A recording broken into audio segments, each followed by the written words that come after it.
Sí, se ve, doctor. Cirugía bariátrica. Sí, doctor. Bariátrica, correcto. Muy bien, jóvenes. A ver, el día de hoy, bueno, habíamos coordinado con el delegado el día de mañana, por mi turno en la clínica, iba a ser bastante tedioso o difícil poder realizar la charla durante la hora programada, ¿no? Entonces, por eso le dije por conveniente si podíamos buscar otro horario durante las noches. Entonces, me dijo que para el día, bueno, inicialmente se había programado ver la forma de hacer las dos clases el día de mañana durante la noche. Sin embargo, le dije que las clases son un poco largas. La idea es que ustedes puedan tratar de retener la mayor cantidad de conceptos posibles, y en ese sentido a veces de repente no era tan conveniente, ¿no? Entonces por eso es que hemos decidido ver si podríamos avanzar con una clase la noche de hoy y la otra la noche de mañana, pero obviamente si es que vemos que hoy, no sé, si es que el tiempo nos da y no estamos tan cansados, podríamos avanzar las dos clases según cómo estén ustedes de tiempo. Entonces, de momento, vamos a cumplir con lo establecido, que es hacer la primera charla, que es la de cirugía bariátrica, ¿no? En realidad, generalidades de cirugía bariátrica. El objetivo de esta clase no es que ustedes sean cirujanos bariatras, obviamente. El objetivo de esta clase es que, en primer lugar, ustedes entiendan, ustedes comprendan a raíz de qué es que se llegó o cuál fue la motivación para la cual se ha llegado a este procedimiento quirúrgico como parte del tratamiento de la obesidad, cuáles son las indicaciones para realizar este tipo de cirugía, a qué pacientes le vamos a realizar la cirugía, y en primer lugar que tengan conocimientos generales con respecto a los procedimientos de cirugía bariátrica más comunes que existen, ¿no?, en la actualidad. Dentro de ellos, especialmente la manga gástrica y el bypass gástrico, que vamos a decir así, son los dos procedimientos bariátricos más conocidos y más desarrollados, sobre todo en nuestro país, ¿no? Entonces, de eso se trata la charla. El objetivo es que ustedes, como médicos generales, en algún momento tengan la necesidad de recomendar a algún paciente obeso, que eso sí van a ver en su práctica médica diaria, de cuál sería, de la importancia de que sería el que puedan por lo menos acceder a una consulta o a una evaluación por un cirujano bariatra ante la necesidad del mismo, ¿no? Cuando vean ustedes que sea necesario. Muy bien. En primer lugar, decirle que la obesidad actualmente es considerado un gran problema de salud pública a nivel mundial, debido a su alta prevalencia e incidencia, sobre todo, bueno, inicialmente eran los países occidentales o en los países de desarrollo. Sin embargo, en la actualidad ya hemos visto que no solamente, sino también los países del tercer mundo, no solamente los países del primer mundo, sino también los países del segundo y del tercer mundo, vienen sufriendo estos problemas, ¿no? Que en realidad es un trastorno del metabolismo, es un trastorno de la nutrición, que ha generado estos problemas y que va de la mano, digamos, o que va acorde con lo que es el desarrollo del síndrome metabólico y todas las enfermedades y comorbilidades que componen el síndrome metabólico, como son la hipertensión abdominal, las dislipidemias, las patologías cardiovasculares de tipo isquémica como los infartos, la resistencia a la insulina, etcétera. Entonces, todas estas enfermedades, todas estas patologías van englobadas o van de la mano de la obesidad, ¿no? Vamos a decir así, tienen su origen en la obesidad. Si los médicos, si los profesionales de salud no buscamos una alternativa para corregir este problema de salud pública, lo único que vamos a hacer es que, como toda enfermedad, se va a volver endémica, pandémica y finalmente va a alcanzar altos índices de morbimortalidad, y eso es lo que no buscamos, ¿no? Más o menos se estima que más de 300 millones de personas en el mundo sufren de obesidad, siendo la obesidad la segunda causa de muerte precoz evitable después del tabaquismo, ¿no? La primera causa de muerte a nivel mundial son las enfermedades circulatorias y en segundo lugar las enfermedades neoplásicas, ¿no? A nivel mundial, teniendo en cuenta todos los grupos etarios, ¿no? Eso es por patologías o por enfermedades establecidas. Sin embargo, la obesidad, hablando de muertes evitables, es decir, y en tercer lugar vienen los traumas. Entonces, hablando solamente de muertes evitables, es decir, sí, con cambios de estilo de vida podríamos evitar la muerte de este tipo de pacientes, la obesidad, después del tabaquismo, constituye la segunda causa de mortalidad precoz y evitable. Como vemos ahí, básicamente la obesidad mata mucho más que el SIDA, mata mucho más que los accidentes de tránsito, tiene más muertes que la guerra civil, la última guerra civil ocurrida en Siria, y a veces mata mucho más que los huracanes. Incluso en la actualidad se estima que el COVID más o menos a nivel mundial tiene una mortalidad de más o menos 2.5 millones en el último año, entonces la obesidad incluso mata más que el COVID, ¿no? Entonces, es por ello es que los principales estados del mundo, las organizaciones de salud del mundo, la Organización Mundial de la Salud ha establecido o establece o trata de establecer estrictos patrones o protocolos para tratar de corregir la obesidad. Es por ello que la nutrición, las sociedades o las federaciones de nutrición, del mismo modo, no solamente han abocado sus buenos términos, han abocado su ciencia, han abocado todos sus recursos en tratar de resolver los problemas de la desnutrición, sino también ahora están tratando de abocar sus recursos para tratar de corregir la obesidad, ¿no? Como vemos en las gráficas o en los cuadros, la obesidad a nivel de todos los países, no solamente occidentales, sino también del Oriente, de Asia, de Oceanía, como Australia, siempre van en curva ascendente. En casi todos los países, desde los años 70 hasta la actualidad, la curva de la obesidad en todos los países va en ascenso. Cada vez hay más obesos en el mundo, independientemente del país de donde provenga. Y eso obviamente tiene que ver o está en relación a la alimentación, a la mala alimentación global que existe. El uso de estos famosos octágonos en los productos alimentarios es parte de una de las estrategias para tratar de generar conciencia o de crear conciencia en las personas para que traten de cuidar su salud, porque esencialmente pues la obesidad en el mundo se debe o se basa al alto consumo de comida chatarra, al alto consumo de comidas hipercalóricas, ¿no? Se está tratando de hacer algo parecido con lo que se hizo con el tabaquismo, ¿no?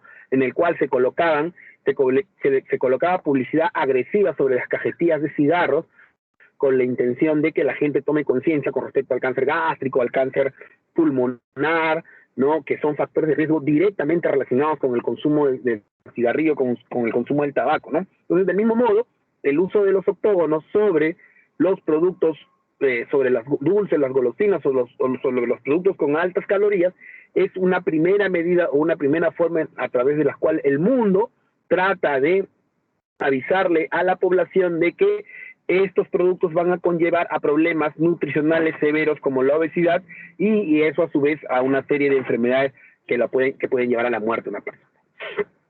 En cuanto a definiciones, la obesidad es considerada como el exceso de peso a expensas del tejido adiposo.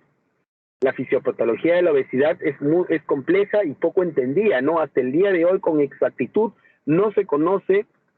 Sabemos que el paciente come y engorda, pero no se sabe con exactitud o con precisión cuáles son los cambios bioquímicos. Cada vez se descubren nuevos cambios bioquímicos, nuevas hormonas, nuevos sistemas que están involucrados en los procesos de la obesidad. Y casi siempre no todo obeso tiene la misma bioquímica, no todo obeso tiene el mismo metabolismo, ¿no? Si no, probablemente los tratamientos inicialmente farmacológicos hubiesen resuelto muchos de los problemas que no ha ocurrido. De lo que se sabe en la actualidad, lo único que se ha mantenido o lo que se ha sostenido en el tiempo es con respecto a una hormona, que es la grelina, que es la famosa la hormona del hambre, ¿no? Es la hormona del hambre y la ansiedad le llaman, porque es la hormona que se produce a nivel de la grasa visceral, específicamente del epíplo, y también a nivel de las células del fondo gástrico, a nivel de las células del fondo del estómago, que se desarrollan o se producen y que generan la necesidad de querer comer, la necesidad de querer tener alimento en el estómago, y obviamente cuando no llega ese alimento genera o produce ansiedad. Esta ansiedad eleva las dopaminas y las dopaminas genera un efecto de retroalimentación positiva para que se produzca mucha más grelina. Es decir, la grelina produce hambre, esta hambre produce ansiedad y esta ansiedad produce mucha más hambre todavía, ¿no? Generándose este circuito cerrado de retroalimentación positiva por el cual una persona, pues generalmente el obeso sufre trastornos de ansiedad y ganas de querer seguir comiendo, ¿no? Pero no es el único factor. Existen algunos medicamentos farmacológicos que han tratado de bloquear la grelina.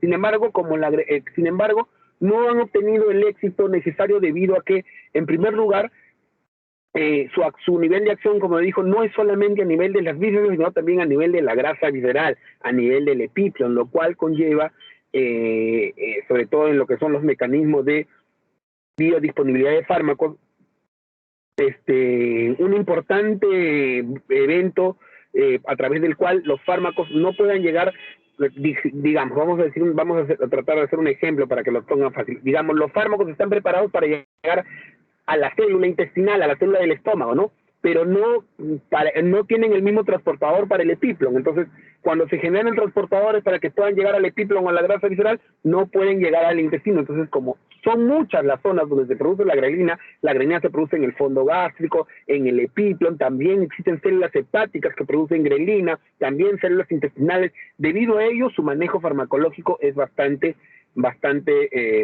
pobre, ¿no? Entonces, por ello es que no se ha logrado conseguir un fármaco, digamos, súper efectivo para lograr eliminar o para lograr desbloquear los efectos de la grelina o los receptores de grelina, mejor dicho, ¿no? Pero digamos es lo que más o menos de forma positiva, podríamos decir así, o sostenida en cuanto a lo que es la fisiopatología de la obesidad existe. Y en eso se basa en parte mucho de los tratamientos de cirugía bariátrica, ¿no? Como por ejemplo, adelantándoles un poquito con respecto a la manga gástrica. Lo que hace la manga gástrica es disminuir no solamente la grasa visceral, es decir, no solamente se reseca el epiplon, sino también se reseca gran parte o todo el fondo gástrico y gran parte de la pared del estómago, ¿no? Con lo cual dejamos sin zonas de receptores o una buena parte de los receptores de grelina, ¿no? Digamos, anatómicamente retiramos esa fuente de esos receptores para las hormonas, con lo cual el paciente no va a tener la sensación de hambre y no va a tener la ansiedad de querer seguir comiendo, ¿no? Ese es uno de los mecanismos de acción, vamos a decir a nivel bioquímico que ofrece la cirugía bariátrica, no el más importante, pero uno de los más importantes. En función al porcentaje de grasa corporal, una definición de obesidad se dice que se podría definir como los sujetos obesos, aquellos que presentan un porcentaje de grasa corporal por encima de los valores normales. En el caso de los varones, hasta el 20% de grasa corporal total es considerado como normal. En el caso de las mujeres, por un tema hormonal, ellas pueden presentar hasta un 25 o 30% de grasa corporal total, ¿no? Entonces, valores por encima de esto, por encima de 20 en el hombre y por encima de 30% en la mujer, deben ser considerados obesidad, aunque no tengan aumento de peso excesivo. Existen otros tipos de indicadores de obesidad, como el perímetro de circunferencia abdominal, como el perímetro de circunferencia torácica, el perímetro de circunferencia pélvica, ¿no? A través de los cuales uno incluso no solamente define la grasa corporal, sino también el porcentaje de acumulación de grasa y los tipos de obesidad, ¿no? Obesidad ginecoide, obesidad abdominal, obesidad torácica, ¿no? Desde el punto de vista quirúrgico, ¿no? Desde el punto de vista de cirugía, el indicador más utilizado debido a su reproductibilidad, facilidad de utilización y capacidad para reflejar la adiposidad en la mayoría de la población es el índice de masa corporal, ¿no? El IMC, que es una ecuación que es el resultado del peso sobre la talla al cuadrado, para nosotros, para los cirujanos generales, sigue constituyendo el principal indicador o índice para definir y para clasificar la obesidad, ¿no? Les hago este hincapié porque, por ejemplo, los clínicos, los médicos que hacen especialidades clínicas, como los cardiólogos, como los endocrinólogos, no utilizan el IMC para la clasificación, o por lo menos para el pronóstico de la obesidad. Ellos utilizan el perímetro de circunferencia abdominal, ¿no? Ya sabemos, y es bien establecido, que el aumento de la circunferencia abdominal más de 80 ya es un factor de riesgo para predisponer a accidentes o a patologías cardíacas, como los infartos, ¿no? Es un índice, un marcador muy utilizado en este tipo de patologías. Para efectos de nuestra especialidad de cirugía general, es el IMC, el índice más utilizado y el que utilizamos para poder clasificar a nuestros pacientes.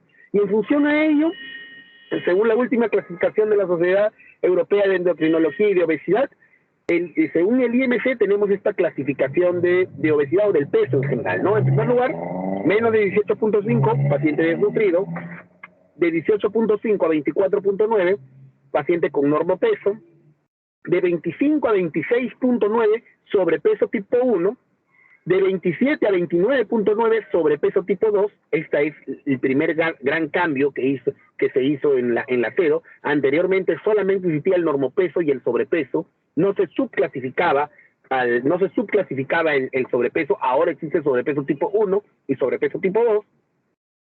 Más de 30 de IMC ya es considerado obesidad, ¿no?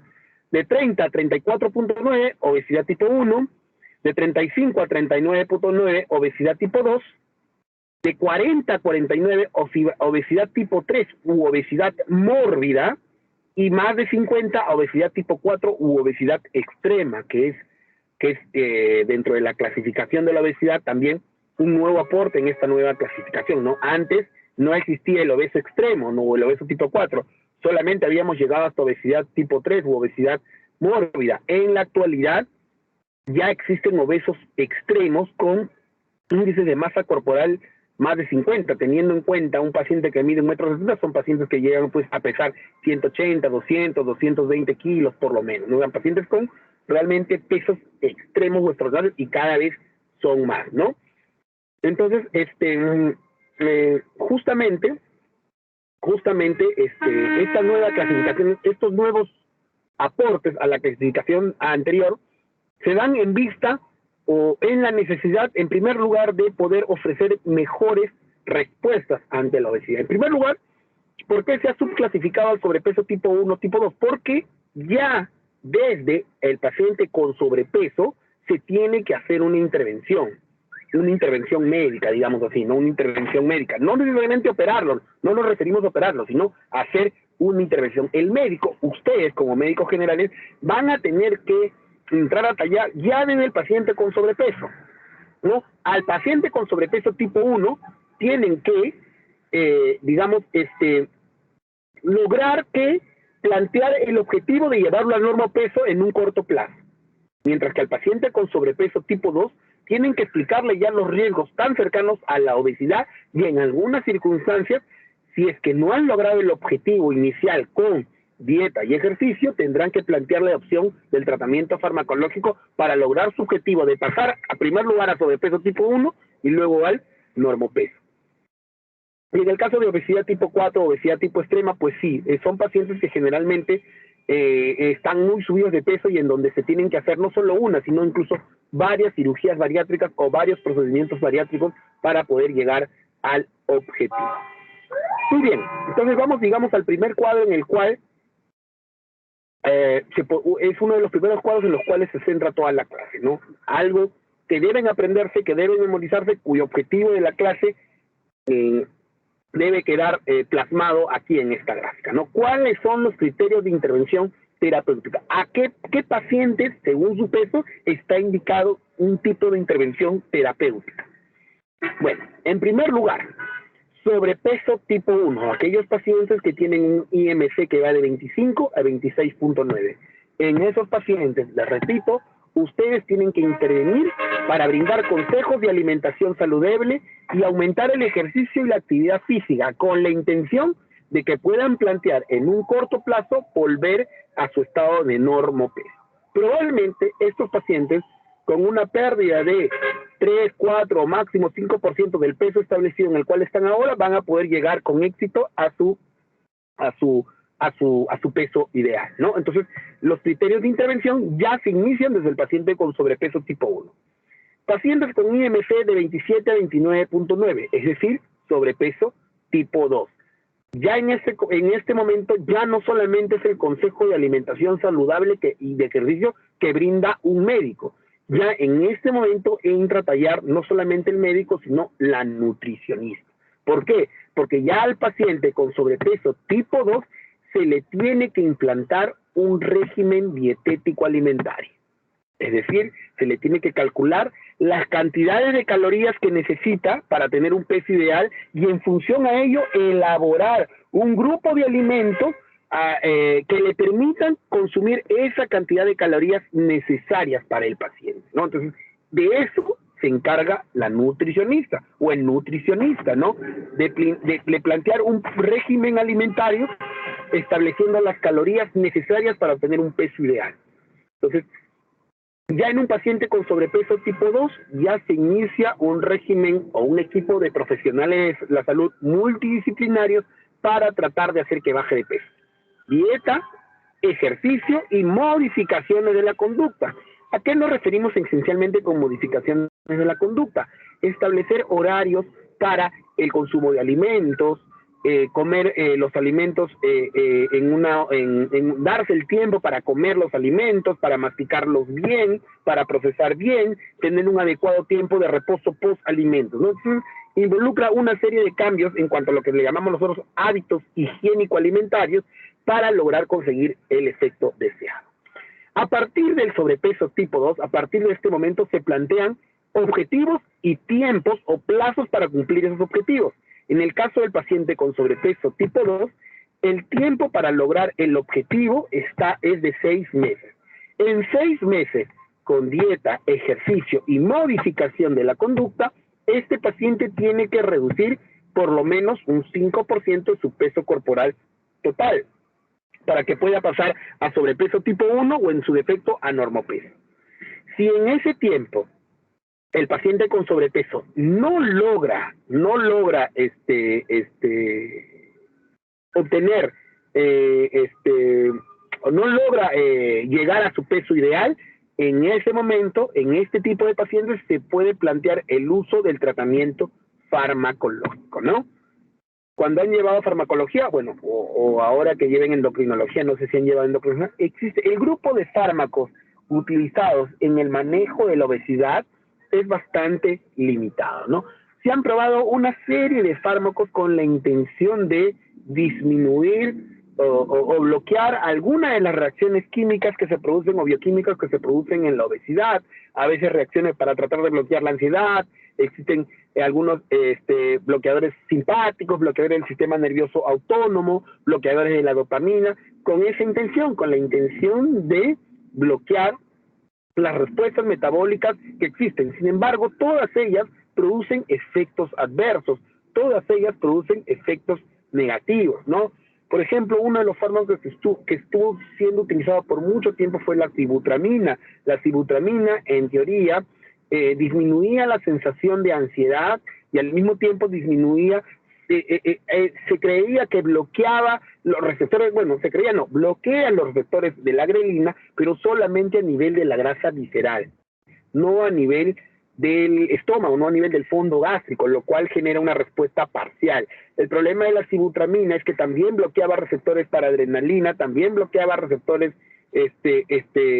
algunos receptores simpáticos métricos, y los pacientes, una vez que dejaban de consumir el producto, podían tener síndromes de ansiedad generalizada, de temblor de manos, ¿no? Bastantes efectos nerviosos esencialmente, que conllevaban a que fracase el tratamiento farmacológico, ¿no? Otro grupo farmacológico importante que se trató de utilizar eran los diuréticos, ¿no? Se utilizó por mucho tiempo algunos diuréticos, sobre todo esos diuréticos que generaban hipopotasemias, ¿no? A través de los cuales los pacientes perdían peso a expensas de las pérdidas de líquido. Sin embargo, llevaban a un estado de deshidratación, ¿no? Y no todos los pacientes toleran esos estados. Algunos sí, algunos pacientes con sobrepeso tipo 2 llegan a tolerar esos estados de deshidratación y logran perder peso. Sin embargo, normalmente ese efecto no siempre es sostenido, ¿no? Después comenzaron a aparecer algunos fármacos inhibidores de la amilasa pancreática, otros fármacos inhibidores de la amilasa salival, sin embargo, igual con muy poco éxito y muy poca sorpresa. Hace aproximadamente unos 20 a 25 años apareció un grupo farmacológico o un fármaco que revolucionó el mercado, que revolucionó la ciencia, porque de momento lograban disminuir o lograban reducir de peso, hacían de que el paciente pierda peso sin generar los efectos a nivel del sistema nervioso autonómico, es decir, sin generar esos efectos sistémicos, vamos a decirlo así, efectos secundarios sistémicos, producía efectos secundarios, pero eran a nivel local, a nivel solamente de un órgano sistema, y no como en este caso que eran a nivel pues general, ¿no? Producían efectos nerviosos, cardíacos, palpitaciones, etcétera, acibutramina esencialmente. Este grupo farmacológico, que eran los inhibidores de la lipasa pancreática, no producían estos efectos sistémicos, ¿no? Y lograban conseguir reducir el peso, ¿no? El producto original se llamaba Orlistat, ¿no? Y el laboratorio Roche le colocó como nombre Censar. Apareció en el mercado, ¿no? Los primeros estudios de investigación aparecieron entre el año aproximadamente a fines del 2000, más o menos 99, 2000, comenzaron a aparecer, llegaron incluso a nuestro país. Los endocrinólogos hicieron los primeros estudios clínicos y reflejaron su importancia. ¿Qué hacían este fármaco? ¿Qué hacía este fármaco? Inhibía la lipasa pancreática, esencialmente. Entonces, ¿qué ocurría? La lipasa no podía actuar sobre los lípidos o sobre las grasas que consumía el paciente, con lo cual estas al no digerirse, no se absorbían y se eliminaban con las heces. Y el paciente, pues, obviamente, por más grasas que consuma, no las iba a absorber, o solamente absorbía un 40%, porque la lipasa pancreática no es la única enzima que se encarga de digerir las grasas. Existen otras lipasas también, y por lo tanto, pues solamente impedía la absorción de más o menos el 60% de las grasas, pero era un porcentaje muy importante. Normalmente, tras el tratamiento, ¿no? El Orlistat viene de 400 miligramos, y con un tratamiento o una dosis plena de tope, que era de una cápsula cada 8 horas, desayuno, almuerzo, cena, los pacientes podían llegar a perder hasta 10 kilos durante un mes. O sea, era una pérdida importante de peso durante el primer mes, ¿no? Y por eso es que generó un boom y un éxito, digamos, se vendieron muchos fármacos, y fue un fármaco que causó revolución en el manejo de la obesidad por esos años. Sin embargo, poco a poco los efectos digestivos locales hacían de que los pacientes pierdan las ganas de utilizar estos fármacos. ¿Qué pasaba con el Orlistat? ¿Qué pasaba con este tipo de medicamentos? El principal efecto secundario era la esteatorrea, ¿no? Que eran heces oleosas, heces aceitosas, digamos. Era como si defecaran heces con aceite. Y eso generaba incontinencia anal. Eran pacientes que estaban pues en su trabajo, en su vida diaria, y que de pronto tenían la necesidad de defecar, o sentían que iban a defecar, y era como si eran incontinentes. O sea, las heces se le venían, ¿no? Y se ensuciaban el pantalón. O sea, eran pacientes como si estuvieran con una diarrea incontrolable, ¿no? Y además eran heces muy fétidas, muy oleosas. Entonces, muchos de estos pacientes que estaban contentos porque comenzaban a bajar de peso, obviamente estaban descontentos porque los efectos secundarios, producto del consumo de estos fármacos, interrumpían una vida normal. En eso muchos tenían que usar hasta pañales, ¿no es cierto? Entonces, por supuesto que hay pacientes que llegan a tolerar todo.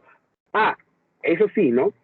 ¿Cuál era el sentido de estos fármacos? Que muchos de estos pacientes, pues, si tú no comías grasas, por supuesto que no ibas a tener no ibas a tener estas heces oleosas.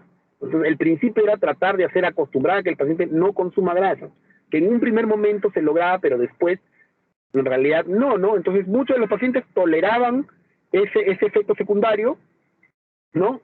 No importa, con tal de que de que no suban de peso o que bajen de peso comiendo grasas, seguían comiendo la grasa, tomaban su pastilla y se aguantaban este efecto secundario.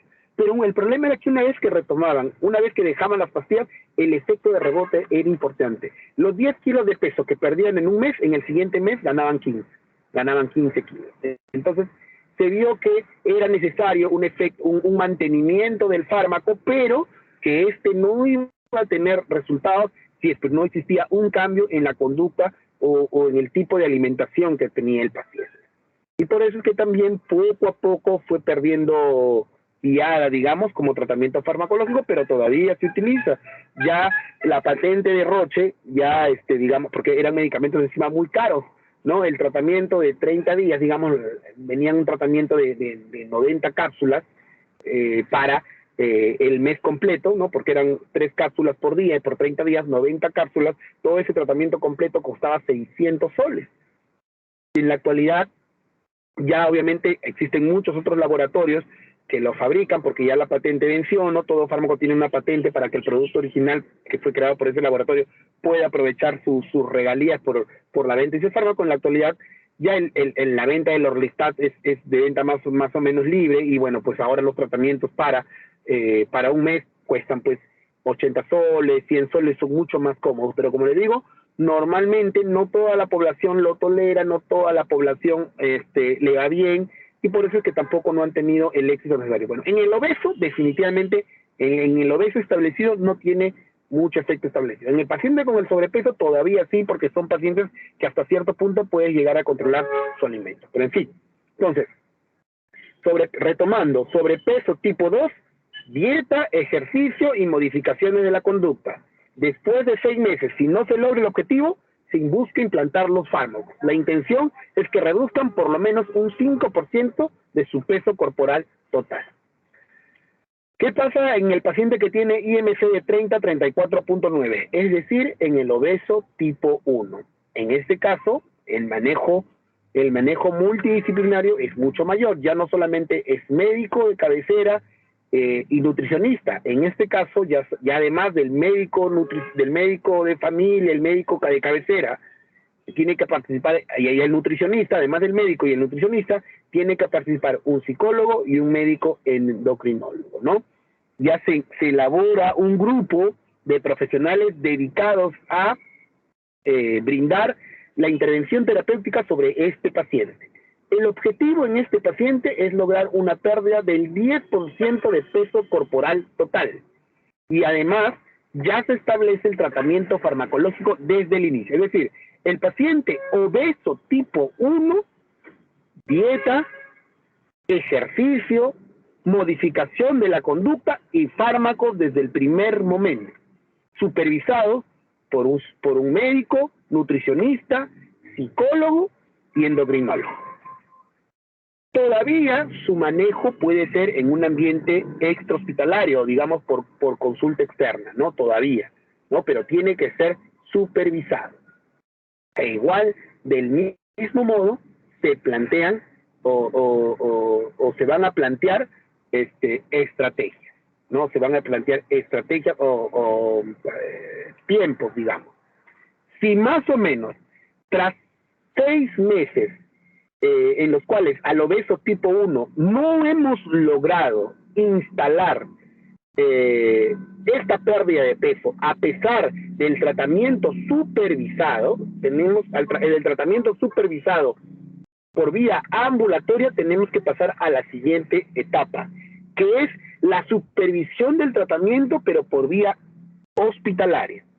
En nuestro país, en nuestra realidad, no tenemos pabellones especializados para el manejo médico de los obesos, pero en otros países sí existen. Existen pabellones para hospitalizar pacientes obesos y supervisar en estas unidades hospitalarias su tratamiento. Entonces, ¿quiénes son los obesos que acuden o que se internan en estos hospitales o en estos pabellones hospitalarios para su tratamiento? Los obesos tipo 1, que tras 6 meses de intervención terapéutica con dieta, ejercicio, modificación de la conducta y fármacos, supervisado por el médico, el psicólogo, el endocrinólogo y el nutricionista, no han logrado su objetivo, entonces se hospitaliza para que este mismo procedimiento de dieta, ejercicio y modificación de la conducta sea hecha, pero ya en un hospital, en un ambiente controlado. Si tras 6 meses no se logra el objetivo, este paciente es candidato para una cirugía bariátrica. Este paciente debe operar. Entonces, aquí viene la primera indicación de la cirugía bariátrica. En un paciente obeso, obeso tipo 1, al cual ha recibido tratamiento médico, nutricional y farmacológico, tanto por vía ambulatoria como por vía hospitalaria, y no ha logrado el objetivo de reducir por lo menos un 10% de su peso corporal total. Normalmente el obeso tipo 1 antes de decirle tienes que operarte de una cirugía bariátrica, tienes que darle 1 año de plazo para que logre sus objetivos. 6 meses por vía ambulatoria y 6 meses por vía hospitalaria. Bueno, esos 6 meses por vía hospitalaria es en realidad un decir, ¿no? En realidad tú no vas a tener los 6 meses dentro de un hospital. Probablemente las 2 primeras semanas, o a lo mucho el primer mes, le das guiada para que se pueda lograr y luego los otros 5 meses lo hace en casa, pero siguiendo ese mismo régimen que inició dentro de un hospital. Obeso tipo 1. ¿Qué pasa en el obeso tipo 2? Aquel que tiene un IMC que va de 35 a 39.9. En este tipo de pacientes, en primer lugar, los tenemos que dividir en 2 grupos. En el obeso tipo 2, sin comorbilidades, o en el obeso tipo 2, con comorbilidades. El obeso tipo 2 sin comorbilidades y el obeso tipo 2 con comorbilidades. ¿Qué comorbilidades? Dislipidemia, hipertensión arterial, diabetes mellitus, síndrome de apnea del sueño, artrosis de rodillas, ¿no? Existen una serie de comorbilidades que acompañan al obeso, en el caso de las mujeres obesas, el síndrome de ovario poliquístico, etcétera. Entonces, ¿por qué al obeso tipo 2 los dividimos en estos 2 grupos? Obeso tipo 2 con comorbilidades y el obeso tipo 2 sin comorbilidades, porque en función a ello es que se va a definir su plan terapéutico. Si el obeso tipo 2 no tiene comorbilidades, lo que está indicado en él es tratamiento, dieta, ejercicio, modificación de la conducta y fármacos desde un inicio, pero en ambientes hospitalarios. O sea, desde un inicio a ellos no se les plantea un régimen o aplicarles un régimen de intervención en casa, sino se les plantea una unidad de hospitalización para un manejo dentro de pabellones hospitalarios para manejo de la obesidad, o sea, para que sean supervisados. Y su objetivo es que logren bajar más del 10% del peso corporal total en ese tiempo. Si no lo logran, si no se logra ese objetivo, perdón, no son 6 meses, son 6 semanas, ojo, me estaba equivocando, 6 semanas. Si no se logra ese objetivo tras 6 semanas de manejo intrahospitalario, recién ese paciente pasa a una lista de espera para cirugía bariátrica. Obeso tipo 2. En el obeso tipo 2, sin comorbilidades, se plantea una estrategia de ingreso a unidades hospitalarias para manejo de su obesidad, con dieta, ejercicio, modificación de la conducta, medicamentos, fármacos, etcétera. Tienen que perder 10% de su peso, más del 10% de su peso corporal en 6 semanas. Y si en 6 semanas no logran su objetivo, recién está indicado ingreso a lista de espera para cirugía bariátrica. ¿Y qué pasa con el obeso tipo 2 con comorbilidades? El obeso tipo 2 con comorbilidades directamente o desde un inicio ingresa a lista de espera para cirugía bariátrica. Por eso es que tenemos que dividir al obeso tipo 2 en obeso tipo 2 sin comorbilidades y al obeso tipo 2 con comorbilidades. El obeso tipo 2 que presente 2 o más comorbilidades, directamente desde un inicio ingresa a lista de espera para cirugía bariátrica. Y en el caso del obeso tipo 3, obesidad mórbida, y el obeso tipo 4, obesidad extrema, ellos con o sin comorbilidades, independientemente de ello, desde un inicio ingresan a lista de espera para cirugía bariátrica.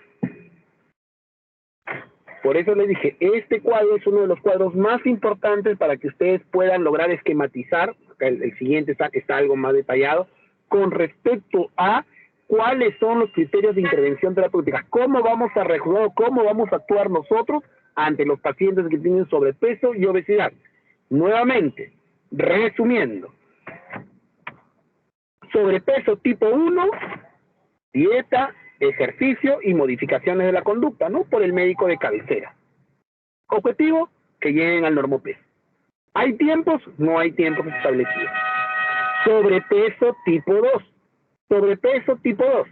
En el sobrepeso tipo 2, planteamos dieta o sea, ya interviene no solamente el médico, sino el nutricionista, dieta, ejercicios y modificaciones de la conducta. ¿Existen plazos establecidos? Sí. ¿Cuánto? 6 meses. En este caso es un plazo bastante largo. Son 6 meses que le vamos a dar de chance al sobrepeso tipo 2 para que logre cumplir sus objetivos de bajar de peso, 5% de su peso corporal total, en estos 6 meses, con dieta, ejercicios y modificación de la conducta. Si no lo logra, tratamiento farmacológico, dar fármacos. Muy bien. 6 meses, 6 semanas, me sigo equivocando, no son 6 meses, por favor, son 6 semanas, 6 semanas, ¿ya? Sí. Nuevamente, en el obeso tipo 1, en el caso del obeso tipo 1, ya el manejo profesional es mucho mayor, ya interviene un médico, interviene un endocrinólogo, interviene una nutricionista e interviene un psicólogo. El objetivo es que pierdan por lo menos un 6% de su peso corporal total. Un 10% de su peso corporal total. Si es que no logran perder peso en 6 semanas con el tratamiento farmacológico o con el tratamiento médico de forma ambulatoria, lo ideal es que ingresen a unidades de hospitalización para tratamiento ya en unidades de hospitalización. Y si no logran reducir de peso, recién son candidatos para cirugía bariátrica. O sea, ¿en qué momento el obeso tipo 1 es candidato para cirugía bariátrica? Cuando no ha podido cumplir sus objetivos de bajar de peso después del tratamiento médico, nutricional y farmacológico hecho en casa y supervisado en unidades de hospitalización. El obeso tipo 2, que no tiene comorbilidades, sin comorbilidades, igual, dieta, ejercicio, fármacos desde un inicio, pero ellos sí requieren supervisión en unidades de hospitalización. Si no logran su objetivo, evaluar posibilidad de cirugía bariátrica. Y en el obeso tipo 2, con comorbilidades, a ellos desde un inicio deben pasar a cirugía bariátrica. En el caso del obeso tipo 3 o tipo 4, es decir, obeso mórbido, con o sin movilidades, de frente pasan a cirugía bariátrica. Entonces, ¿cuáles son los criterios de ingreso en lista de espera de cirugía bariátrica? En primer lugar, pacientes con intentos de pérdida de peso con tratamientos médicos idealmente supervisados por profesionales, es decir, aquellos pacientes en los cuales ha fracasado el tratamiento médico, nutricional y farmacológico. Es el primer criterio de ingreso. Segundo criterio de ingreso, pacientes que comprendan las implicancias de la cirugía bariátrica, sus riesgos y sus beneficios. Es muy importante que el paciente entienda que la cirugía bariátrica no es una cirugía estética, es una cirugía para la salud. Si el paciente no comprende eso, porque obviamente está expuesto a muchos riesgos, el paciente podría morirse en sala de operaciones, si el paciente no comprende eso, no es un paciente candidato para cirugía bariátrica. Porque lo único que va a buscar el paciente es que le quede bien la ropa, llegar a un peso óptimo para que pueda modelar, para que pueda ser un artista. No, lamentablemente esto un poquito que se ha distorsionado con el tema, sobre todo con el tema de los artistas, ¿no? Muchos de los artistas buscan bajar de peso, pero no necesariamente preocupados por su salud, sino preocupados por verse bien ante una cámara de televisión. Y eso, lamentablemente, con el paso de los meses o de los años, lleva casi siempre a una reganancia de peso, porque sus hábitos de conducta no van a ser modificados, psicológicamente no están preparados. Son pacientes que siguen, bueno, ahora por el tema de la pandemia, que más o menos, pues, muchos de los artistas conocidos de los orquestas que ustedes conocen, ¿no? Como Yosimar, etcétera, probablemente como hemos estado en pandemia y no han estado trabajando a su ritmo habitual, pues se han mantenido sostenidos, ¿no? Pero una vez que vuelvan a su ritmo de trasnocharse, de no consumir alimentos a su misma hora, obviamente que si es que se ordenan en el tiempo lo pueden hacer, pero tienen que ser conscientes de que tienen que hacerlo si no quieren volver a reganar peso. ¿no? Porque es una de las principales fallas de la reganancia de peso. Tercer criterio, pacientes con un IMC de 35 a 40, es decir, obeso tipo 2, asociado a 2 o más comorbilidades: hipertensión arterial, diabetes mellitus tipo 2, síndrome del apnea o hipoapnea del sueño, dislipidemias, artrosis, enfermedades degenerativas osteoarticulares, síndrome metabólico, síndrome del ovario poliquístico, afectación psicosocial como el síndrome de depresión o ansiedad, etc. Entonces, un paciente que tenga 2 o más de estas comorbilidades es un paciente con obesidad tipo 2, es un paciente que tiene criterio de ingreso directo a lista de espera para cirugía bariátrica. ¿Qué otro criterio de ingreso? Pacientes con IMC igual o mayor a 40, es decir, el obeso tipo 3 o tipo 4, con o sin comorbilidades asociadas. O sea, no tiene nada que ver en el obeso tipo 3 o tipo 4, no tiene nada que ver el hecho de que tenga no comorbilidades. Directamente por su IMC es candidato para ingreso a lista de espera de cirugía bariátrica. Pacientes de 18 a 65 años de edad, ¿no? Estos criterios están bien establecidos hasta el día de hoy, ¿no? Las sociedades mundiales de cirugía bariátrica, las sociedades internacionales hasta ahora mantienen como rango de edad esta edad. Bueno, sin embargo, pues algunas sociedades, la obesidad infantil ha crecido o ha aumentado mucho más, se ha desbordado también desde ese punto de vista, y ya existen varios pacientes púberes, ¿no?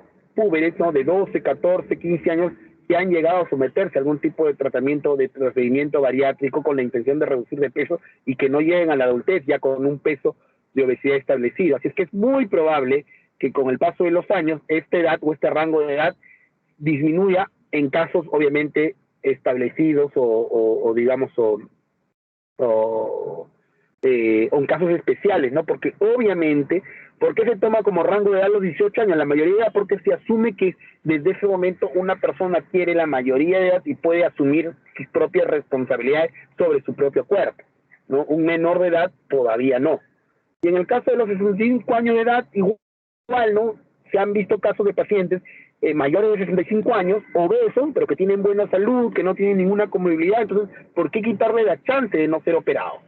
¿No? En realidad también de todas maneras sigue siendo todavía un tema relativo el tema de los rangos de edad, pero hasta el día de hoy las sociedades internacionales de cirugía bariátrica plantean o imponen como un criterio de ingreso la edad. Ausencia de trastornos endocrinos que causan obesidad mórbida, ¿no? A la cabeza, el hipotiroidismo, ¿no? ¿De qué vale que operemos a un paciente obeso que es hipotiroideo? Lo vamos a operar y al cabo de unos meses o años va a volver a ganar peso porque su problema es hormonal, es endocrinológico. Lo que tenemos que corregir es ese trastorno, ¿no? El trastorno, controlar el problema endocrinológico. Pacientes que tengan o que manifiesten estabilidad psicológica, que comprendan que el objetivo de la cirugía no es alcanzar un peso ideal para verse bien, sino alcanzar un peso ideal para estar saludables, y compromiso con de adhesión a las normas de seguimiento tras la cirugía, ¿no? Después de la cirugía se tiene que ser muy estricto, muy disciplinado y muy ordenado, ¿no? En cuanto a los regímenes alimenticios que se van a plantear, porque de lo contrario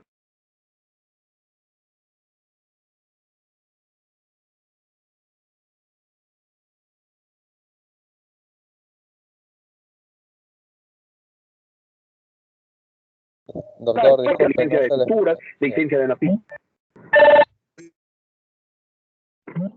¿Me escuchan? Ya, ahora sí, sí, sí se escucha, doctor.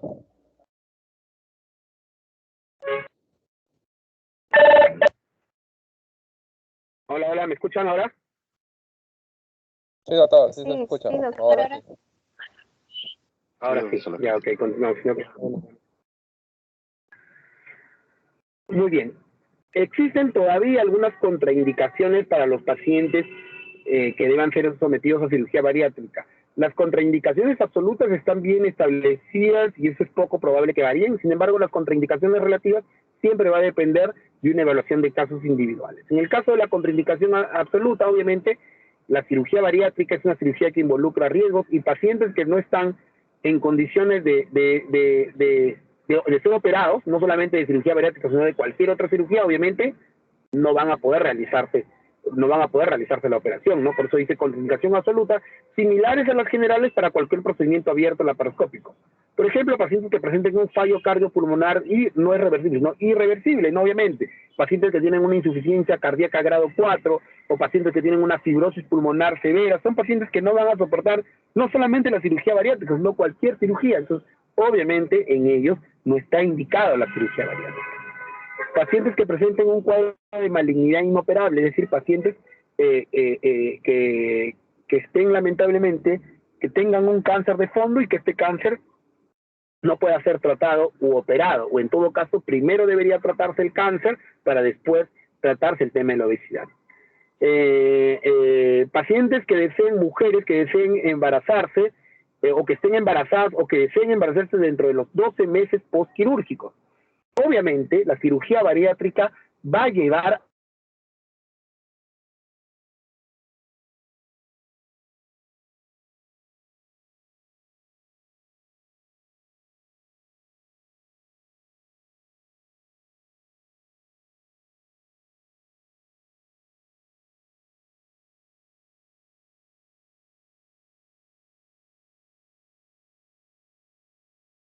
al paciente o a la persona.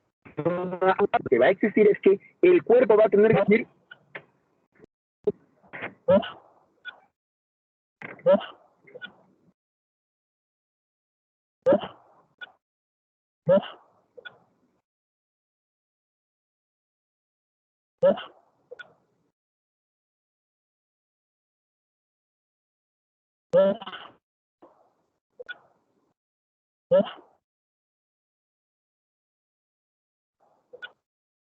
No se escucha, doctor, disculpe. No se escucha. Doctor, Ahora me ven, volví a salir, volví a entrar. ¿Me escuchan? ahora sí, doctor. Ya, ok. Solo que ya no se ve su presentación.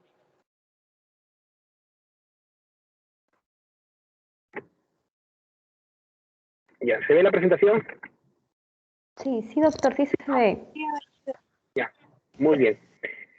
Muy bien. Entonces, ¿por qué? Entonces, obviamente, les decía, ¿no? La cirugía bariátrica constituye para el paciente un estado de hipercatabolismo, ¿no? Hay un exceso en el consumo, el catabolismo está mucho más aumentado y hay un exceso del consumo de nuestras reservas. El embarazo, obviamente, de por sí también es un estado hipercatabólico para la mujer. Tiene un nuevo ser que se está formando dentro de su cuerpo y que también está consumiendo las reservas energéticas o la energía. Entonces, obviamente, si tenemos en cuenta que vamos a unir para la paciente dos estados de hipercatabolismo como son el embarazo y la cirugía bariátrica, lo único que vamos a hacer es acabar con esta mujer, nos la vamos a terminar matando.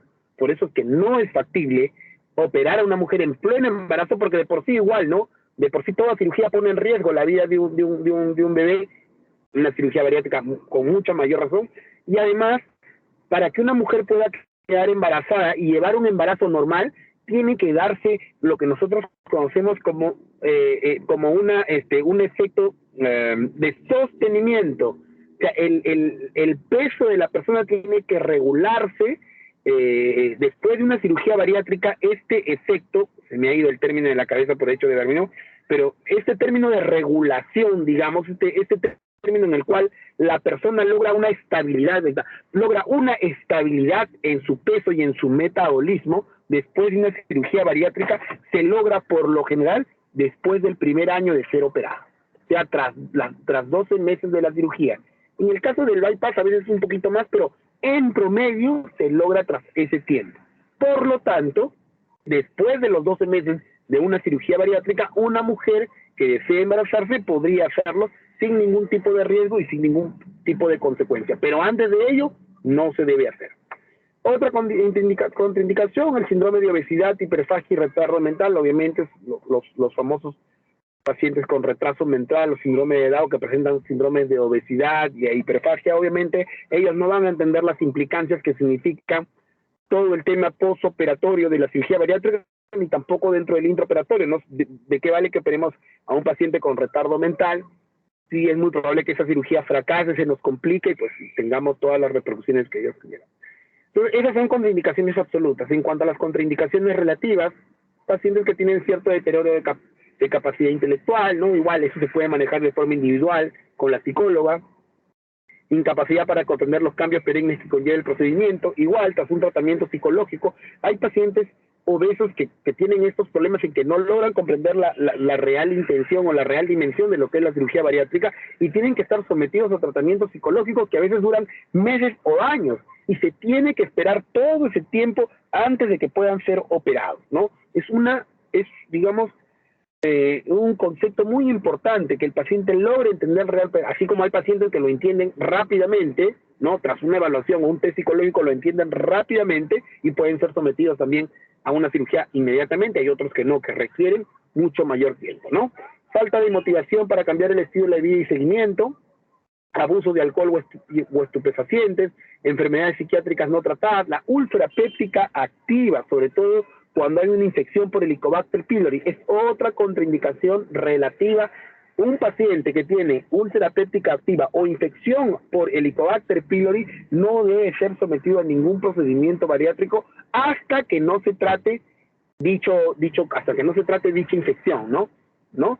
Por eso es que dentro del parámetro de laboratorio que se exige a un paciente que va a ser sometido a cirugía bariátrica está la endoscopía digestiva alta más toma de biopsias para la identificación en búsqueda de Helicobacter pylori. Puede ser que el paciente esté desarrollando una enfermedad incluso asintomática, pero que tras la cirugía bariátrica se puede hacer esta sintomática y generarnos problemas como úlceras de boca anastomótica, dehiscencias, fístulas, etcétera, ¿no? O de repente trastornos gástricos propios de la infección por Helicobacter pylori y que se puedan confundir con trastornos de la cirugía en sí, ¿no? Entonces, ante ello, definitivamente los pacientes con infecciones por Helicobacter pylori o úlceras pépticas activas no pueden operarse hasta que traten sus trastornos previamente. Bueno, ¿dónde operar? Obviamente no podemos operar, o los pacientes bariátricos son una población especial y no pueden ser manejados u operados en ambientes hospitalarios habituales, como para cualquier otro paciente, ¿no? Por muy alta capacidad que pueda tener el centro hospitalario en cuanto a lo que es UCI, tecnología y demás. Sobre todo desde el punto de vista logístico o mobiliario, los pacientes con cirugía bariátrica tienen que ser sometidos en ambientes que estén preparados para recibir pacientes obesos, con camillas, y esto puede sonar a broma, pero es en serio, con camillas lo suficientemente resistentes para soportar grandes pesos. Existen hasta el día de hoy, imagínense, existen tomógrafos que no aceptan pacientes con más de 100 kilos de peso, porque sus tomógrafos están diseñados para recibir pacientes que pesen menos de 100 kilos, ¿no? Entonces, obviamente, no se puede dar, ¿no? Las camas quirúrgicas o las mesas de sala de operaciones igual, tienen que estar preparadas para lograr recibir pacientes con ese volumen de peso, no tanto en cuanto al peso, sino ante el tamaño, el ancho. Las mesas quirúrgicas son mesas generalmente delgadas para los pacientes de peso normal, pero son muy pocos los lugares donde tienen mesas quirúrgicas para recibir pacientes realmente obesos, ¿no? Entonces, este tipo de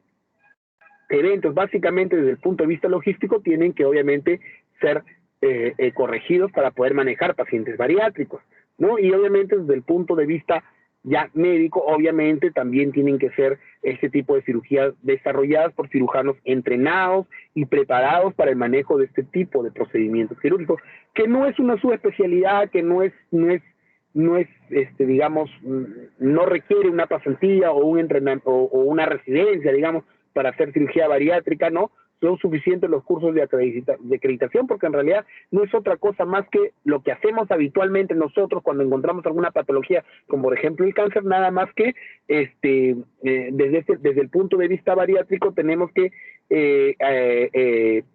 plantear bien la estrategia anatómica y fisiológica, es decir, los cambios anatómicos que vamos a producir en el paciente, hacerlos que entren en coordinación con la fisiología. Y obviamente esto debe ser por vía laparoscópica, ¿no? Hasta hace algunos años esto se hacía por vía abierta, como todas las cirugías, pero en la actualidad la idea es que si le hacemos encima cirugía abierta a un obeso, tenemos el riesgo de infección de herida operatoria, de dehiscencia, de hernias, de ventraciones, entonces no vale la pena. La cirugía bariátrica debe ser desarrollada siempre por cirugía mínimamente invasiva y con esto y la cirugía laparoscópica a la cabeza. Bueno, esa es la lista de todos los estudios recomendados antes de la cirugía, todo el plan de trabajo, ¿no? Básicamente el perfil preoperatorio habitual que se le solicita para todo paciente y le tenemos que agregar algunas cosas, como cuáles, como el dosaje de vitaminas y micronutrientes. Esencialmente, los pacientes sometidos a cirugía bariátrica, su desnutrición se basa en una desnutrición por déficit de micronutrientes. Entonces, nosotros tenemos que conocer con qué basal están empezando el cuadro para poder suplementarlos después de la operación, ¿no? Entonces tenemos que hacer un dosaje de vitaminas y minerales. Como ya le había señalado, tenemos que hacer la detección del Helicobacter pylori previamente y se tiene que hacer necesariamente por medio de una endoscopía. En algunos casos en los cuales la obesidad se correlaciona sobre todo con hernia hiatal y ese dato nos lo va a dar la endoscopía digestiva alta, tenemos que hacerle estudios de pHimetría y manometría esofágicas para evaluar la posibilidad de hacerle un tratamiento, un procedimiento bariátrico ideal. Por ejemplo, a un paciente que tiene una hernia hiatal, un paciente obeso con una hernia hiatal, no le podemos hacer una manga gástrica. La manga gástrica consiste en hacer en el estómago, convertirlo en un túnel, ¿no? Tunelizar el estómago. Si nosotros hacemos una manga gástrica a un paciente con una hernia hiatal que tiene un hiato esofágico abierto, simple y llanamente este estómago se nos va a ascender. Esta hernia va a tener, pues, va a hacer que por ahí todo el estómago se pase al tórax y obviamente eso genera muchos problemas, muchos mayores problemas, ¿no? Los pacientes con obesidad y hernia hiatal tienen que realizarse algún otro procedimiento laparoscópico bariátrico como el BAGUA, como el bypass gástrico, como las derivaciones pancreatoyeyunales, etcétera, pero no está contraindicado que en ellos se pueda realizar una manga gástrica o slip gástrico, que también se le conoce. Se tienen que realizar pruebas funcionales, estudio polisonográfico para el diagnóstico del síndrome de apnea del sueño, hormonas tiroideas, insulina y paratormona, ya dijimos, las hormonas tiroideas para diagnóstico de hipotiroidismo, y obviamente las interconsultas a psicología, psiquiatría, anestesia individualmente según las comorbilidades que padezcan. De todos modos, todo paciente que va a ser sometido a cirugía bariátrica que ya entró a lista de espera, es necesario indicarle al paciente que días previos o semanas previas a su procedimiento bariátrico deberían perder peso, deberían perder algunos kilos antes de entrar a cirugía bariátrica. ¿Para qué? ¿Por qué es necesario que estos pacientes pierdan peso antes del acto quirúrgico como tal? En primer lugar, para que después de la cirugía, después que ellos salgan de sala de operaciones, el shock que va a recibir el cuerpo, ¿no? O sea, el cuerpo del obeso, que estaba acostumbrado a comer grandes cantidades de líquido, de comida, de alimentos, va a ser un shock para ellos recibir pequeñas cantidades en el postoperatorio inmediato, no, prácticamente una dieta líquida, y eso puede significar cambios metabólicos importantes, sobre todo a nivel del hígado. El hígado va a sentir esa necesidad, es como un alcohólico que dejó de tomar y quiere volver a tomar, ¿no? Más o menos pasa así lo mismo, que puede llegar que puede llevar a respuestas importantes como un shock tóxico hepático, una hepatopatía difusa, etcétera. Entonces, para que ello no se produzca, previamente, eso es como hacer una supresión paulatina de medicamentos, por ejemplo, de corticoides, ¿no? Para que esto no ocurra, semanas previas a la cirugía, el paciente debe ir perdiendo ya algo de peso y debe ir acostumbrándose a comer poco, ¿no? O a comer volúmenes mucho menores, ¿no? Normalmente se le tiene que plantear, los pacientes obesos son pacientes que consumen por lo menos de 3.000 a 4.000 kilocalorías, y esto, ¿no? Incluso hasta 5.000 o 6.000 kilocalorías por día. Entonces son pacientes que después de la cirugía bariátrica solamente van a poder consumir 800 kilocalorías por día. Es decir, vamos a disminuir su consumo de calorías de entre 6 y 8 veces menos a lo que consumían antes, y eso puede significar un gran shock. Entonces es necesario que al paciente obeso le reduzcamos la cantidad de calorías antes de cirugía, estando anatómicamente normal, todavía con su estómago normal, para que el proceso de adaptación sea mucho más aceptable, sea mucho más tolerable por el paciente. Eso desde el punto de vista fisiológico. Pero desde el punto de vista anatómico también va a ser importante, porque cuando un paciente comienza a perder peso las primeras semanas, eso no se ve reflejado necesariamente en la grasa corporal, es decir, en nuestra barriga, en nuestro tórax, en nuestro... ¿no? A veces la pérdida de peso en las primeras semanas no se ve reflejado a ese nivel, sino se ve reflejado a nivel visceral, a nivel de la grasa visceral. Disminuye el epíplon, se achica el epíplon, vamos a decir, se reduce el hígado, y eso hace que, desde el punto de vista técnico, la cirugía sea mucho más fácil. Es mucho más difícil trabajar una cirugía bariátrica en un obeso con un hígado gigante, con un epíplon que desborda por todos lados. Técnicamente, eso nos hace la cirugía mucho más difícil. Pero si el paciente ha bajado de peso, ha perdido por lo menos 2 o 3 o 4 kilitos antes de su operación, esa pérdida de kilos no se ve reflejada en la grasa corporal, sino en la grasa visceral. Y eso técnicamente va a ser favorable para nuestro procedimiento quirúrgico, ¿no? A veces uno dice, estoy haciendo dieta, 2 semanas, supuestamente he perdido peso, pero a mí la ropa me sigue quedando apretada y se desmotivan un poco, porque en realidad, como les vuelvo a repetir, en las primeras semanas, esa pérdida de peso no se ve reflejada en la grasa corporal, sino en la grasa visceral. Y eso es lo que necesitamos a la hora de una cirugía bariátrica. En cuanto a las indicaciones generales en el preoperatorio, ya en el preoperatorio inmediato, obviamente hay que indicarle al paciente que tiene que cambiar hábitos, comer poco, comer despacio. Podemos decirle que no coma 3 veces al día, sino coma 5 veces en pocas cantidades, ¿no? Comer sin distracciones, sin relajadamente, ¿no? Sin leer, sin ver el celular, sin ver la tele. Tomar los líquidos fuera de las comidas, ese es un error de tomar los líquidos conjuntamente con los alimentos, eso no debe hacerse, es comer los alimentos y luego después de un tiempo recién tomar los líquidos, no entreverarlos y respetar los horarios fuera de ella. Normalmente lo ideal es que a un paciente que va a ser operado de cirugía bariátrica deba hospitalizarse 48 horas antes de la cirugía, ¿no? Para someterlo a un proceso de ayuno, de dieta líquida, ¿no? Dieta líquida las primeras 48 horas y un proceso de ayuno un día antes para que pueda, como les digo, tolerar mucho mejor el proceso posterior a la cirugía bariátrica, ¿no? Con respecto a la pérdida de peso preoperatoria en candidatos a cirugía bariátrica, tal como se señala, la pérdida de peso preoperatoria produce una disminución del tamaño hepático y de la grasa intraabdominal o grasa visceral, lo que mejora los campos quirúrgicos, la visión intraoperatoria y por lo tanto facilita el acto quirúrgico, eso tanto en cirugía abierta como en cirugía laparoscópica. Lamentablemente hasta el día de hoy no existe un consenso sobre cómo debemos hacer que el paciente pierda de peso. No es posible predecir, no es posible predecir cuánto sería la cantidad de peso ideal que debería perder antes de la cirugía, ni tampoco en cuánto tiempo. Pero lo que sí sabemos es que así pierda 2 kilos de peso, eso nos va a ayudar mucho dentro del acto operatorio. La evidencia científica actual hace recomendable la pérdida de peso preoperatoria en pacientes candidatos a cirugía bariátrica. Sin embargo, como dijimos, no existe un consenso en saber cuál es el mejor procedimiento para obtener esta pérdida de peso satisfactoria.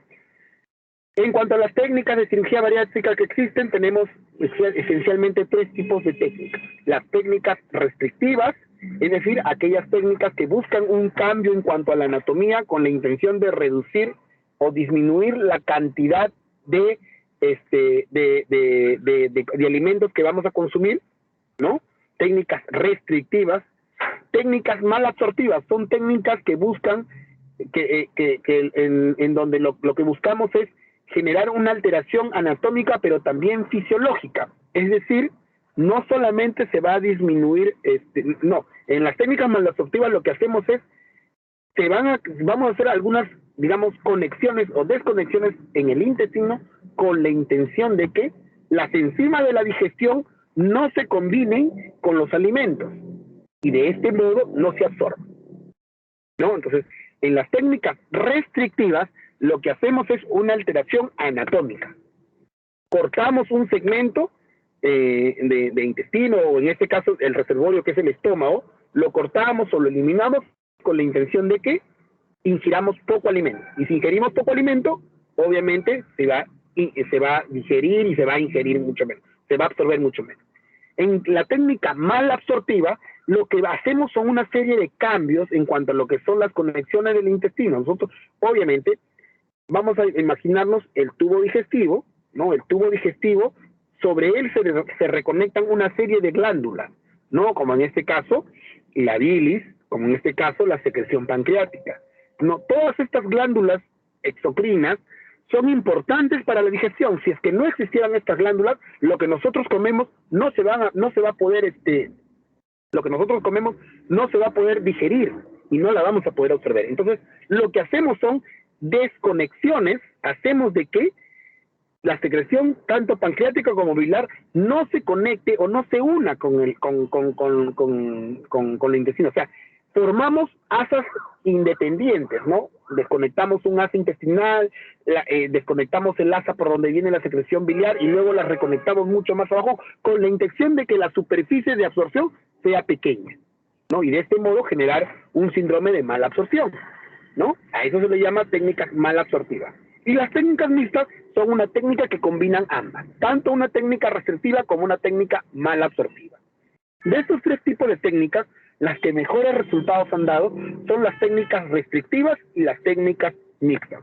¿Por qué las técnicas malabsortivas no han dado buenos resultados? En primer lugar, por los efectos secundarios que le generan en este tipo de pacientes. Son pacientes que generan síndromes diarreicos, síndromes de mala absorción terribles. Además, la posibilidad de sentencia de fístulas es mucho mayor, ¿no?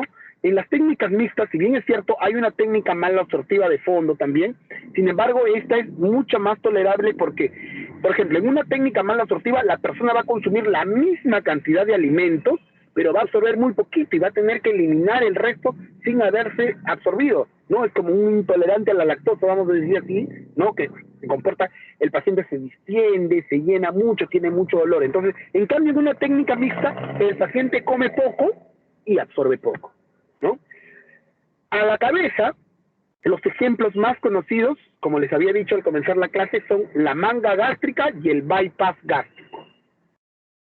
La manga gástrica es un tipo de técnica restrictiva y el bypass gástrico es un tipo de técnica mixta, que podríamos decir que en este momento vienen a constituir el gold estándar o, digamos, las técnicas más utilizadas. En el gráfico que vemos, en el gráfico tipo B, bueno, en el primer gráfico es la famosa banda gástrica ajustable, ¿no? En este caso se ingresa y se coloca una banda, como una chalina, alrededor del estómago con la intención de ajustarlo y generar cierta restricción. Sin embargo, en realidad funciona las primeras semanas, pero luego, una vez que pasan las semanas, lo único que va a ocurrir es que el estómago se adapta a esta banda y todo el resto del estómago que le queda comienza a funcionar como antes, ¿no? Entonces, generalmente no tiene muy buena respuesta la banda gástrica ajustable. En la siguiente, la figura B, esa es la figura de una manga gástrica. En ese caso, como vemos, se ha recortado el estómago, prácticamente un 90%, un 80-90% del estómago se ha reconectado y se ha convertido el estómago en un túnel. Entonces, si un paciente antes tenía la capacidad, porque obviamente nosotros comemos en función a la capacidad del estómago que tenemos, si un paciente tenía la capacidad de consumir un plato de sopa, un plato de segundo, su postre y su agua, seguramente ahora ese porcentaje, ese consumo va a disminuir a solo un 10 o 15% de lo que antes consumía por comida. Entonces, eso es una técnica restrictiva. Obviamente, todo ese poco que va a comer se va a poder absorber porque todo el resto del intestino está completo. Entonces, nos permite bajar de peso, ¿no? A poca velocidad, nos permite bajar de peso de forma moderada. Está diseñado, vamos a ver más adelante. Bueno, acá técnica restrictiva, pero vamos a ver el grafiquito mejor para que se entienda.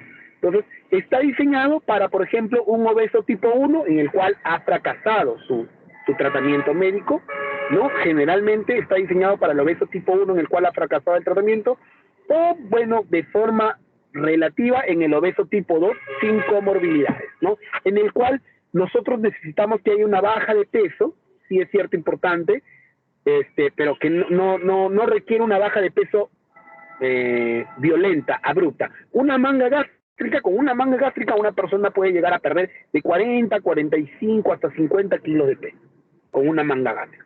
¿En qué lapso? Más o menos, los primeros kilos, los primeros 20, 30 kilos se pierden en los 2 a 3 primeros meses, en los 3 meses, y luego de forma paulatina va disminuyendo la velocidad hasta llegar al año, y más o menos en el año, más o menos se pierde unos 45 a 50 kilos de peso como más. La figura C corresponde a un bypass gástrico, ¿no? En el cual, como se ve en la figura, la voy a ampliar porque tengo la opción de ampliar en la pantalla para que pueda ver mejor, ¿no? Como podemos ver, se desconecta el estómago, no se saca, se desconecta, se colocan grapas, ahí vemos que llega el esófago, hay una pequeña y ¡pum! Se desconecta del resto del esófago. Entonces ustedes dicen, pero si se desconecta, ¿cómo es que los alimentos a dónde van a pasar? ¿Cómo van a pasar al intestino? Más abajo, ¿no? Vemos este estómago desconectado, vemos el duodeno. A ver, déjenme ver si puedo coger el puntero para que puedan ver. ¿Se llega a ver en algo? Creo que no se llega a ver, ¿no? ¿Se llega a ver en algo el puntero? Sí, sí se ve. Ya, entonces, este es el esófago, acá está, y acá se corta el estómago, se sutura, pero no se saca el resto del estómago. Entonces, dijimos, pero todo este estómago entonces está desfuncionalizado. Seguimos con este estómago, llegamos al duodeno, llegamos al ángulo de Treitz, el yeyuno, y más o menos cortamos a este nivel el intestino delgado. Esta parte es la parte, digamos, la parte proximal del intestino delgado, y la otra parte, ¿dónde está? La otra parte la hemos ascendido hacia acá arriba y reconectado a ese pequeño estomaguito que hemos dejado. Y luego este intestino acá lo hemos conectado más abajo, lo hemos reconectado acá abajo. Esta es una Y de Roux, un bypass gástrico en Y de Roux. El paciente va a comer poquito porque se va a llenar poco en este pequeño estomaguito que tiene. Los alimentos van a pasar por esta asa que hemos conectado, pero no van a estar, esta asa no está sometida ni a la secreción biliar ni a la secreción pancreática. ¿No? Esta es un asa digestiva, absolutamente digestiva. No se va a absorber nada de lo que comamos acá. Recién se va a absorber cuando entre en contacto con esta otra asa que trae la secreción biliar y la secreción pancreática. A esta asa se le conoce como asa biliar y a esta asa se le conoce como asa digestiva. Y donde se unen ambas asas, recién a esta asa se le conoce como asa absortiva o asa común. Entonces, es esta asa común en donde se van a absorber recién los nutrientes.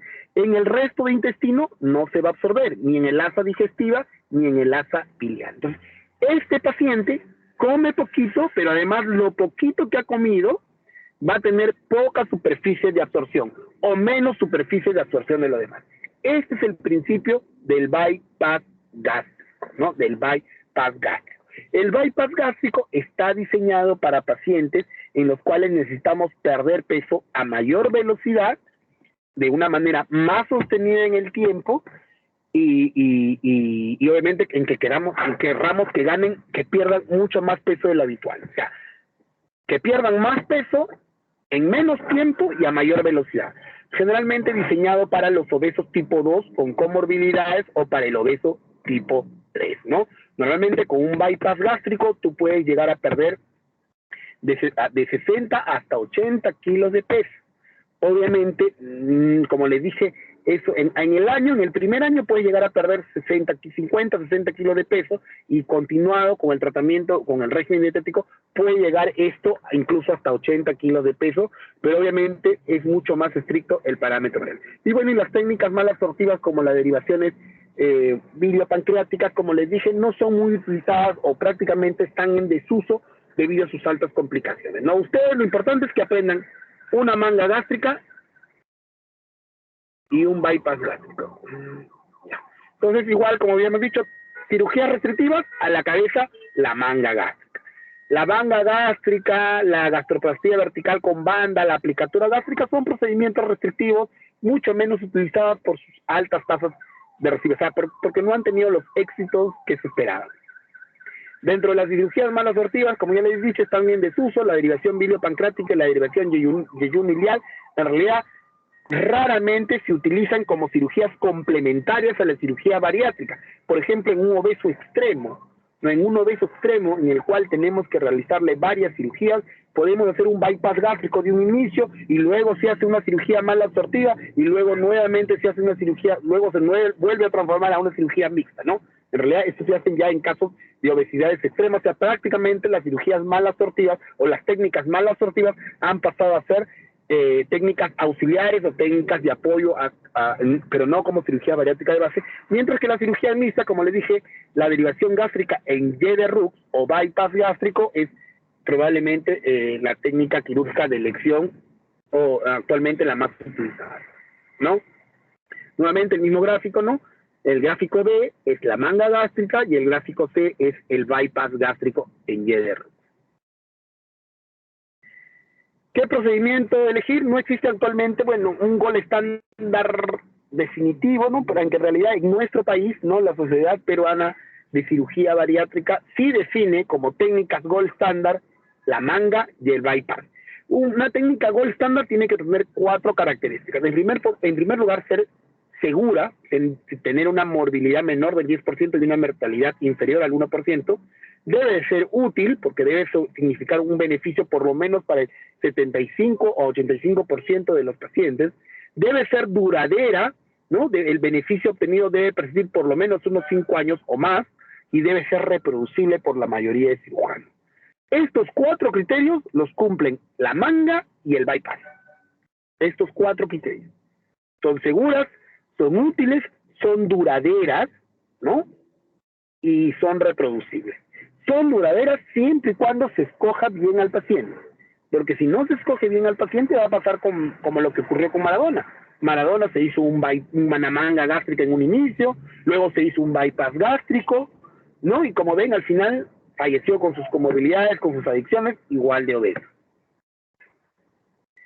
¿Qué procedimiento quirúrgico elegir? Bueno, según el IMC, un obeso tipo 1, una banda gástrica, pero en realidad lo indicado es hacer una manga gástrica. Como les dije, la manga gástrica está indicada en el obeso tipo 1 y en el obeso tipo 2 sin comorbilidades.